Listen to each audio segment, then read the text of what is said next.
कार्यालय न्यायाधीश कुटुंब न्यायालय कोरबा की तरफ से एक विज्ञापन जारी किया गया है 25/5/2024 की डेट पर। दोस्तों नमस्कार, आप देख रहे हैं ज़ीरो पीरियड।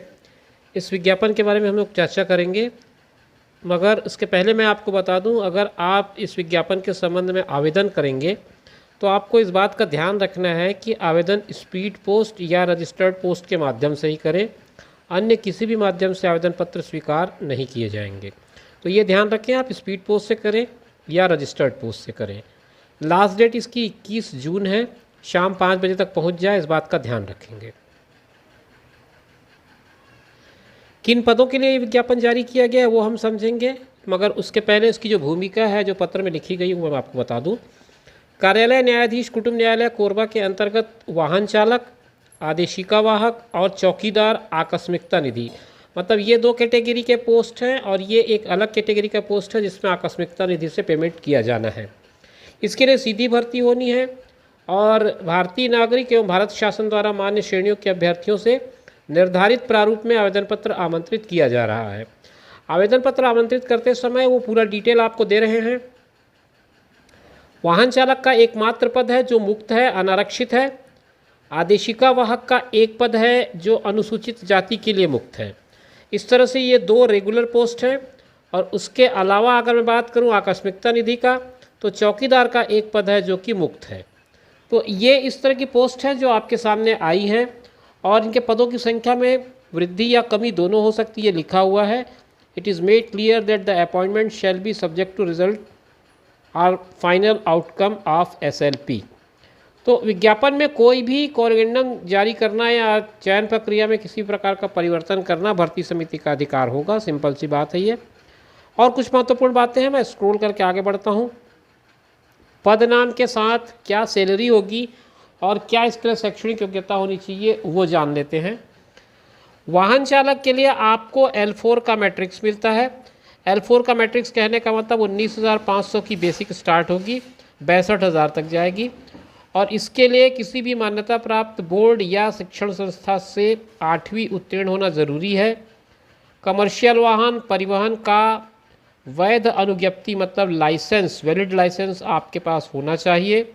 वाहन चलाने का अनुभव होना चाहिए सभी प्रकार के। और अगर आप वाहन मैकेनिक भी हैं तो आपको प्राथमिकता मिलेगी। स्वास्थ्य अच्छा होना चाहिए, मतलब स्वस्थ होना चाहिए। और यह अपेक्षित है कि उम्मीदवार को छत्तीसगढ़ी बोली यानी कि स्थानीय भाषा का ज्ञान हो, तो ज़रूरी है ये। दूसरा, आदेशिका वाहक की बात करें तो इसमें आपको L3 का मैट्रिक्स मिल रहा है। 18,000 से 56,900 की बेसिक होगी। कक्षा 10वीं उत्तीर्ण होना ज़रूरी है, स्वस्थ होना चाहिए और आपको भी छत्तीसगढ़ी बोली का ज्ञान होना ज़रूरी है। तीसरा, जो आकस्मिकता निधि का पद है चौकीदार, उसमें आपको कलेक्टर रेट पर पेमेंट होगा। जो कलेक्टर कोरबा समय समय पर जो इसमें संशोधन करते रहते हैं उसके अनुसार आपको वेतन का भुगतान किया जाएगा। और इसके लिए मान्यता प्राप्त बोर्ड या स्कूल से आपको 5वीं कक्षा उत्तीर्ण होना ज़रूरी है और 5वीं से अधिक योग्यताधारी अभ्यर्थियों के आवेदन पर विचार नहीं किया जाएगा। ये बात भी इसमें लिखी हुई है, तो इसको ध्यान रखेंगे। आगे बात करें कि आप आवेदन कैसे भेजेंगे, तो उसकी एक पूरी प्रक्रिया है, वो मैं आपको बता देता हूँ मोटा मोटा। आप एक तो टाइप वाला फॉर्मेट ले लेंगे या फिर इसके साथ मैं आपको आवेदन पत्र का प्रारूप दिखा दूंगा, उसकी फ़ोटोकॉपी करा लें। उसके साथ शैक्षणिक और जन्मतिथि के प्रमाण, इनको सबको सेल्फ अटेस्टेड कर लें। अनुभव प्रमाण पत्र को सेल्फ अटेस्टेड करके एक बंद लिफाफे में, जिस पर ऊपर में आप पद का नाम लिखें जिन पद के लिए आपने आवेदन किया हो, चाहे वाहन चालक है, आदेशिका वाहक है, चौकीदार है। लिफाफे के बाईं ओर विज्ञापन क्रमांक लिखें, दिनांक लिखें और वर्ग लिखें। ये 3 चीज़ आप लेफ्ट साइड में इस तरफ लिखेंगे। और उसके बाद यहाँ सेंटर पे समझिए ये पता लिखेंगे आप, कार्यालय न्यायाधीश कुटुंब न्यायालय कोरबा, जिला कोरबा, पिन कोड 495677। ये तरीका होगा आपके आवेदन पत्र को भेजने का। और निर्धारित तिथि से पहले उन तक पहुँच जाए, इस बात का ध्यान रखें, अन्यथा आपके आवेदन पर विचार नहीं किया जाएगा। आवेदन पत्र में आप जो फ़ोटो लगाएंगे उसको आप सेल्फ अटेस्टेड कर दें, स्व हस्ताक्षरित, स्व प्रमाणित। उसके बाद अगर आप बिना हस्ताक्षर के या फ़ोटो के आवेदन पत्र भेजेंगे तो उन पर विचार नहीं किया जाएगा। निर्धारित सारे प्रमाण पत्र जिसमें निवास का, जाति का, अधिकतम आयु का छूट अगर मांग रहे हैं तो वो सारे चीज़ें इसमें अटेस्टेड होनी चाहिए, जो सेल्फ अटेस्टेड होना ज़रूरी है। और एक बात ये भी ध्यान रखें कि अंतिम तिथि जो है, तब तक जो विज्ञापन प्रकाशन के बाद आवेदन प्राप्त करने की जो अंतिम तिथि बताई गई है, उस तक की डेट में आपके पास निर्धारित योग्यता पूरी हो जानी चाहिए। अगर आप एक से ज़्यादा पद के लिए आवेदन करते हैं तो अलग अलग आवेदन प्रस्तुत करें। पहचान के रूप में आप Aadhaar card, voter ID, driving licence या पैन कार्ड में से किसी एक की स्वप्रमाणित छाया प्रति संलग्न करें, ये अनिवार्य है। पूरा निर्देश ध्यान से पढ़ लें, मैं इस डिस्क्रिप्शन बॉक्स में लिंक दे दूंगा, वहाँ से ये पूरा नोटिफिकेशन आपको मिल जाएगा, उसे डिटेल में पढ़ लें और उसके बाद ये आवेदन भेजें। अब नियुक्ति का तरीका क्या होगा वो समझते हैं। तो वाहन चालक के लिए पहले लिखित परीक्षा होगी, अगर आवेदक 15 गुना से अधिक होते हैं तो, जिसमें 50 अंक की परीक्षा होगी। मुख्यतः सामान्य ज्ञान और मोटर व्हीकल से संबंधित प्रश्न पूछे जाएंगे। किंतु रिक्त पदों की संख्या से 20 गुना से अधिक संख्या में आवेदन पत्र प्राप्त होने पर अभ्यर्थियों की छँटनी की प्रक्रिया भर्ती कमेटी द्वारा की जाएगी, जो कि वाहन चालक की न्यूनतम योग्यता तथा 8वीं में प्राप्त अंकों के आधार पर निर्धारित होगी। फिर बोलता है कि वाहन परिचालन के संबंध में 50 अंकों का एक कौशल परीक्षा, प्रायोगिक दक्षता परीक्षा, यानी कि स्किल टेस्ट कह सकते हैं आप इसे। कौशल परीक्षा, प्रायोगिक दक्षता परीक्षा में प्राप्त अंकों के आधार पर मेरिट सूची बनेगी। अधिकतम अंक जो प्राप्त करेंगे उनकी चयन सूची या प्रतीक्षा सूची तैयार कर दी जाएगी। अब आदेशिका वाहक और चौकीदार के लिए बात करें तो आवेदन पत्र की जांच की जाएगी। सही पाए जाने पर अभिवृत्ति व कौशल परीक्षा सह साक्षात्कार के लिए अवसर प्रदान किया जाएगा। अभिवृत्ति व कौशल में प्राप्त अंकों के आधार पर चयन प्रतीक्षा सूची तैयार कर दी जाएगी। अब संपूर्ण विज्ञापन आवेदन पत्र का प्रारूप इस वेबसाइट पर उपलब्ध है, आप वहां जाकर के इसे सीधे डाउनलोड कर सकते हैं।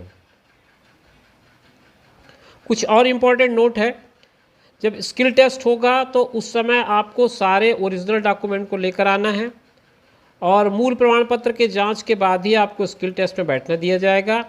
चयनित अभ्यर्थी कार्यभार ग्रहण करते समय सारे ओरिजिनल डॉक्यूमेंट प्रस्तुत करेंगे और एक मेडिकल फिटनेस भी आपको सबमिट करना पड़ेगा। अभ्यर्थी जिला न्यायालय की वेबसाइट पर जाएंगे और वहां से एडमिट कार्ड डाउनलोड करके कौशल परीक्षा में उपस्थित हो जाएंगे। इसके लिए अलग से आपको कोई एडमिट कार्ड जारी नहीं किया जाएगा। प्रवेश पत्र में अभ्यर्थी के छाया प्रति कॉलम में वर्तमान का रंगीन फोटो चस्पा होना चाहिए और स्वहस्ताक्षरित होना चाहिए। साथ ही पहचान के जो दस्तावेज हैं जैसे आधार कार्ड, वोटर आईडी, ड्राइविंग या पैन कार्ड, उसकी मूल प्रति के साथ आपको उपस्थित होना है, अन्यथा स्किल टेस्ट में आपको अपीयर नहीं होते पड़ेगा। अभ्यर्थियों की संख्या अधिक होगी तो कौशल परीक्षा 1 से ज़्यादा दिनों तक भी चल सकती है। जो आवेदन प्राप्त होंगे उसमें पात्र अपात्र की सूची बनेगी, वो इस वेबसाइट पर उपलब्ध रहेगी, वहाँ पर आप जाकर देख सकते हैं। और आवेदन सूची प्रकाशित होने के 7 दिन के भीतर आप अपने दावा को प्रस्तुत कर पाएंगे। तो ये मोटी मोटी बातें मैंने आपको बता दी जो इस नोटिफिकेशन में लिखी हुई हैं। और इसके बाद आप देख सकते हैं भर्ती समिति के अध्यक्ष के हस्ताक्षर आपको दिख रहे होंगे। ये बताता है कि ये जो नोटिफिकेशन है वो स्पष्ट है और आपके काम का है। ये आपको आवेदन पत्र का प्रारूप दिखा देता हूँ।